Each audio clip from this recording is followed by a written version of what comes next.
کہ کل کو اگر تم سے اللہ پوچھے گا تو اگر علم کیا ہوگا اور اس علم پہ عمل نہیں کیا ہوگا تو چلو ٹھیک ہے، تم ایک گناہ سے بچ گئے کہ تم نے علم تو حاصل کیا تھا لیکن عمل نہیں کیا تھا. لیکن اگر تم علم بھی حاصل نہیں کرتے اور بغیر علم کے عمل بھی کرتے ہو تو تم دو گناہ جو ہے وہ مجرم ہو. علم کے بارے میں بھی پوچھا جائے گا کہ تم نے اپنے آپ کو، تم نے علم کیوں حاصل نہیں کیا، اور دوسرا یہ کہ تم نے بنیاد پہ، اور تم نے جہالت کی بنیاد پہ عمل کیوں کیا ہے. تو میں نے کہا تم ڈبل گناہگار ہوگے. تو اسی وجہ سے علم اور عمل یہ دونوں ضروری ہیں. ٹھیک ہے.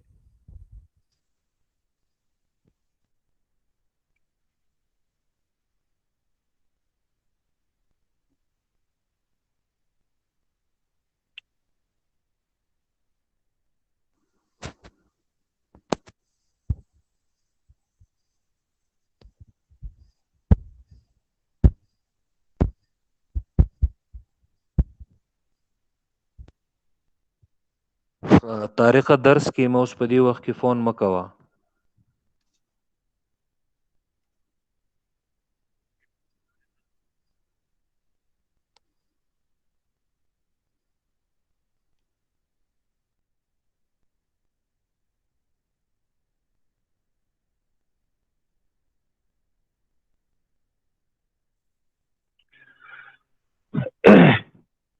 کہ تو جو شخص علم حاصل نہیں کرتا اور بغیر علم کے وہ عمل کرتا ہے تو یہ ڈبل مجرم ہے. اس سے علم کے بارے میں بھی پوچھا جائے گا اور اس سے عمل کے بارے میں بھی یہ پوچھا جائے گا. بخاری میں، صحیح بخاری میں یہ روایت کئی مرتبہ امام بخاری نے نقل کی ہے.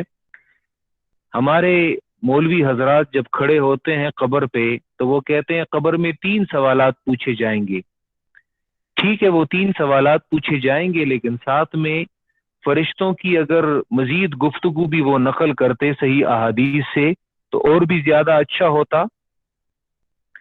فرشتے جب پوچھیں گے کسی جاہل سے یا کسی منافق سے اور کسی کافر اور مشرک سے، اور پوچھا جائے گا مر ربک، تمہارا رب کون ہے، اسی طرح ما دینک، تمہارا دین کیا ہے، اور ما تقول فی حق هذا الرجل، مختلف الفاظ آتے ہیں، ما تقول فی حق هذا الرجل، ما تقول فی الرجل الذی بعث فیکم، اور اس کے علاوہ اور بھی الفاظ حدیث میں آتے ہیں. اس شخص کے بارے میں کیا کہتے ہو جو تم میں بھیجا گیا تھا. تو منافق کافر ہر سوال کے جواب میں یہی کہتا ہے ہاں ہاں لا ادری، ہائے ہائے مجھے کچھ پتا نہیں، ہائے ہائے مجھے کچھ پتا نہیں، میں کچھ نہیں جانتا. تو فرشتے اسے کہیں گے، بخاری میں یہ روایت کئی مرتبہ آئی ہے، لا دریت ولا تلیتا، لا دریت ولا تلیتا، کم بخت نہ تو خود قرآن کو سمجھتے تھے اور نہ اس سے پڑھا ہے جو قرآن سمجھتا تھا، نہ کسی حق والے کے پیچھے چلے ہو. لا دریتا، نہ تو خود اللہ کی کتاب کو خود سمجھتے تھے، ولا تلیتا، اور نہ کسی سمجھنے والے کے پیچھے چلے ہو. کیونکہ حق جاننے کے 2 ہی راستے ہیں، یا تو ایک انسان خود اپنی کوشش کرے اور وہ حق پر چل پڑے، یہ بہت مشکل ہوتا ہے، یہ بہت مشکل ہوتا ہے کہ انسان خود بخود ہی وہ حق راستے کو وہ پالے. اور دوسرا طریقہ وہ حق والے کے پیچھے چلنا ہے، یہ اس سے قدر آسان راستہ ہے. ٹھیک ہے، لا دریت ولا تلیتا. اسی لیے فتح الباری میں ابن حجر جو اس بخاری کی مشہور شرح ہے وہ کہتے ہیں اے لا دریت القرآن، نہ تو تم نے خود قرآن سمجھا ہے، ولا اتبعت من یدری، اور نہ تم نے اس کی تابعداری کی ہے جو قرآن سمجھتا تھا. کم وقت تو تم حق کو، یعنی تم رب کو بھی پہچان لیتے، تم دین کو بھی پہچان لیتے، اور تم سنت اور پیغمبر کو بھی پہچان لیتے. تو یاد رکھیں یہ قبر میں مر رب کا توحید کے حوالے سے جو پوچھا جاتا ہے، دین کے حوالے سے جو پوچھا جاتا ہے، سنت کے حوالے سے، پیغمبر کے حوالے سے جو پوچھا جاتا ہے، تو یاد رکھیں اس کے لیے قرآن مجید، اور ذرا دیکھ لیں سورہ ابراہیم، سورہ ابراہیم ذرا دیکھ لیں،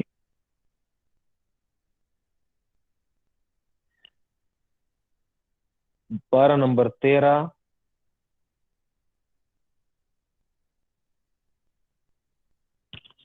سورہ ابراہیم پارہ نمبر 13 آیت نمبر 27۔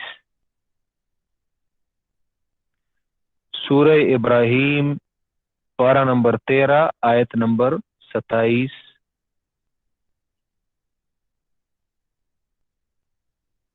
اور اسی پر انشاءاللہ اسے ختم بھی کرتے ہیں۔ سورہ ابراہیم پارہ نمبر 13 آیت نمبر 27، 27۔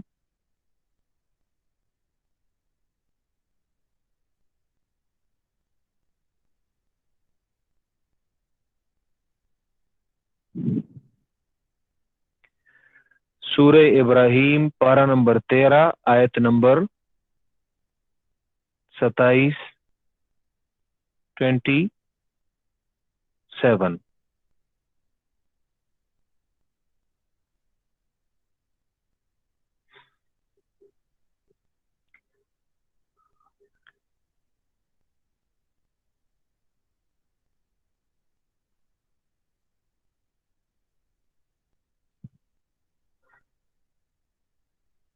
کہ سورہ ابراہیم پارہ نمبر 13 اور آیت نمبر 27۔ یثبت اللہ الذین آمنوا بالقول الثابت فی الحیاۃ الدنیا وفی الآخرہ۔ یثبت اللہ الذین آمنوا بالقول الثابت فی الحیاۃ الدنیا وفی الآخرہ ویضل اللہ الظالمین وَيَفْعَلُ اللَّهُ مَا يَشَاءُ۔ یہاں پہ جو آیت، جو جملہ ہمارا مقصود ہے وہ ہے بالقول الثابت۔ یہاں پہ جو مقصدی جملہ ہے وہ ہمارا وہ ہے بالقول الثابت۔ جی، یثبت اللہ الذین آمنوا بالقول الثابت فی الحیات الدنیا وفی الآخرہ۔ مضبوط کرتا ہے اللہ ان لوگوں کو جو ایمان لائے ہیں۔ اس سے پہلے کی آیت میں توحید وہ گزرا، کلمہ طیبہ۔ مضبوط کرتا ہے اللہ ایمان والوں کو بالقول الثابت، مضبوط قول کے ساتھ، فی الحیات الدنیا، دنیا کی زندگی میں بھی، وفی الآخرہ اور آخرت کی زندگی میں بھی۔ بالقول الثابت، مفسرین نے یہاں پہ بالقول الثابت کے دو میننگ کیے ہیں، دو میننگ وہ کیے ہیں۔ بالقول الثابت سے مراد قرآن مجید، مضبوط کرتا ہے اللہ ایمان والوں کو بالقول الثابت، قرآن مجید کے ذریعے، فی الحیات الدنیا، دنیا کی زندگی میں، وفی الآخرہ اور آخرت کی زندگی میں۔ دنیا کی زندگی میں اور آخرت سے مراد یہاں پہ قبر بھی ہے۔ مفسرین کہتے ہیں کہ آخرت سے مراد یہاں پہ قبر بھی ہے، قبر بھی ہے اور پھر آخرت بھی مراد ہے۔ ٹھیک ہے، تو مضبوط کرتا ہے اللہ ایمان والوں کو قرآن کے ذریعے، جو قول ثابت ہے، جو مضبوط قول ہے، دنیا کی زندگی میں، وفی الآخرہ اور آخرت میں بھی، یعنی قبر میں بھی۔ براء ابن عازب رضی اللہ تعالیٰ عنہ وہ فرماتے ہیں کہ وفی الآخرت سے مراد یہاں پہ قبر کا، اور یہ بخاری اور مسلم کی روایت ہے۔ براء ابن عازب صحابی وہ فرماتے ہیں وفی الآخرت سے مراد یہاں پہ قبر کا وہ سوال و جواب ہے۔ ٹھیک ہے، تو اب معنی کیا ہوا؟ قول ثابت سے مراد قرآن مجید ہے، مضبوط کرتا ہے اللہ ایمان والوں کو بالقول الثابت، مضبوط قول کے ذریعے فی الحیات دنیا، دنیا کی زندگی میں، یعنی دنیا کی زندگی میں اگر تم استقامت چاہتے ہو تو تم نے اس قول ثابت کو سیکھنا ہے اور اس پر عمل کرنا ہے۔ دنیا کی زندگی میں اگر تم ایمان پر استقامت چاہتے ہو تو اسی قول ثابت، اسی قرآن مجید کو، اس مضبوط قول کو تم نے اختیار کرنا ہے۔ اور اگر قبر میں سوال اور جواب کے موقع پر تم نے یثبتو، تم نے ثابت قدمی دکھانی ہے اور تم نے استقامت اختیار کرنی ہے کہ تمہاری زبان وہاں پہ لڑکھڑائے نہ، اور تمہارا وہ جو امتحان ہے وہ صحیح طور سے نکلے، تو یاد رکھو بالقول الثابت، وہ جو مضبوط قول ہے، تمام مفسرین یہاں پہ کہتے ہیں قول ثابت سے مراد قرآن مجید ہے۔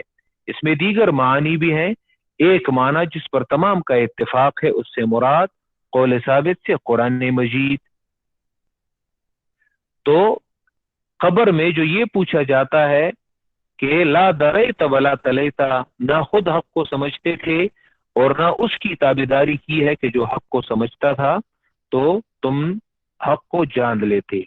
صراط الذین انعمت علیہم، راستہ ان لوگوں کا جن پر تو نے احسان کیا ہے، نہ ان لوگوں کا راستہ جن پر غضب کیا گیا ہے، ولا الضالین، اور نہ حیران اور پریشان لوگوں کا کہ ہم کس کی مانیں۔ بعض ہوتے ہیں کہ وہ کہتے ہیں ہم کس کی مانیں، تو جو یہ کہتا ہے اصل میں یہ اسی شخص کی بات ہے کہ جس بیچارے نے قرآن مجید نہیں پڑھا۔ تو ہمیشہ وہ مولویوں کی انہی باتوں پہ کہ اگر فیس بک پہ یا یوٹیوب پہ کسی ایک مولوی کی تقریر سن لی، باتیں سن لی، اب یہ ایک طرح کی بات کرتا ہے، دوسرے وقت میں دوسری کی سنی، اب یہ اس کے بالکل اگینسٹ بات کر رہا ہے۔ یاد رکھیں مسلمان جب تک اللہ کی کتاب کو سمجھے گا نہیں، وہ اسی حیرانی اور پریشانی کے عالم میں پڑا رہے گا۔ الحمدللہ یہ بات یہ ہم کب کی بلا چکے ہیں، وجہ یہ ہے کہ قرآن مجید انسان پڑھ لے، انسان بصیرت والا ہو جاتا ہے، دلیل پر ہو جاتا ہے، تو پھر انسان کو اس بات کرنے کی گنجائش باقی نہیں رہتی۔ اور جو قرآن سے لا علم ہے، قرآن مجید سے غافل ہیں اور اس کے علم کو انہوں نے نہیں سیکھا، تو پوری عمر گزر جاتی ہے، تمام زندگی گزر جاتی ہے، اور وہ بیچارے اس مخمصے سے نہیں نکلتے کہ ہم کس کی مانیں۔ وللضالین، حالانکہ سورہ فاتحہ میں وہ انہی لوگوں کی خود تردید کرتا ہے کہ اے اللہ ہمیں حیران اور پریشان لوگوں سے بچا، اور خود حیران اور پریشان ہے۔ جی آخر میں آمین، آمین جی اسے کہتے ہیں اسم فعل۔ اسم فعل کیا معنی؟ یعنی اسم فعل یہ وہ الفاظ ہوتے ہیں جو بظاہر اسم ہوتے ہیں لیکن معنی ان کا فعل کا ہوتا ہے۔ تو آمین یہ بظاہر اسم ہے لیکن معنی اس کا فعل کا ہے، فعل امر کا۔ تو آمین کا معنی ہے جی اللہم استجب، جی اے اللہ اس دعا کو قبول فرما، جی اللہم استجب، استجب اے اللہ اس سوال کو قبول فرما۔ اسی لیے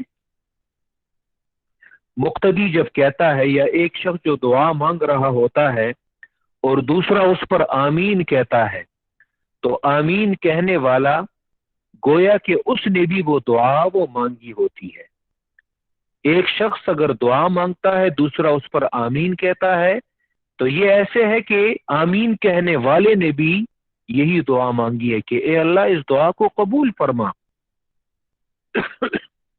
ٹھیک ہے، اب یہاں پہ ہم وہ گفتگو نہیں کرتے، فی الحال یہ قبل از وقت ہے کہ آمین جہر سے کہنا چاہیے، آمین کو بسر کہنا چاہیے۔ اس ملک میں اور بھی بہت سارے مسائل ہیں، اس سے بڑے بڑے مسائل ہیں، ٹھیک ہے، اور وہ یہ ہے کہ لوگوں کے عقیدے خراب ہیں، لوگ بدعات میں مبتلا ہیں، اسی لیے بجائے اس کے کہ ہم ان فروعی اختلافات میں پڑھیں تو اس ملک میں آمین اخفا کے ساتھ کہا جاتا ہے، چھپے طور سے کہا جاتا ہے، سر آہستہ سے کہا جاتا ہے، جہر سے نہیں کہا جاتا، اور یاد رکھیں یہی افضل ہے، یہی افضل ہے۔ ہاں اگر کوئی جہر سے کہے تو اس کے ساتھ کوئی لڑائی جھگڑا جو ہے وہ نہیں کرنا چاہیے، کہ اس ملک میں اس پہ لڑائی یا جھگڑے جو ہیں وہ شروع ہو جاتے ہیں۔ یہ فروعی اختلافات ہیں، فروعی مسائل ہیں۔ اگر آپ عرب ممالک چلے جائیں تو وہاں پہ تمام مساجد میں اسے جہرن ہی پڑھا جاتا ہے، تو بجائے اس کے کہ ہم اپنی قوت جو ہے وہ لوگوں کے عقیدے کی اصلاح، ان کے اخلاق کی اصلاح پر صرف کریں، ان کے سنت طریقے کو چھوڑ کر وہ بدعات کو انہوں نے اختیار کر لیا ہے، تو اس پر ہمیں جو طاقت اور قوت صرف کرنی چاہیے، تو ہمیں یہ نہیں چاہیے کہ ہم آمین اور فاتحہ پڑھنی چاہیے یا نہ پڑھنی چاہیے، ان جیسے مسائل پر ہم اپنی قوت اور طاقت جو ہے وہ صرف کریں۔ بڑے مسائل پر توجہ دینی چاہیے، امت بڑے مسائل سے دوچار ہے، تاکہ انہی مسائل کو وہ ٹیکل کیا جائے اور انہی مسائل پر گفتگو کی جائے۔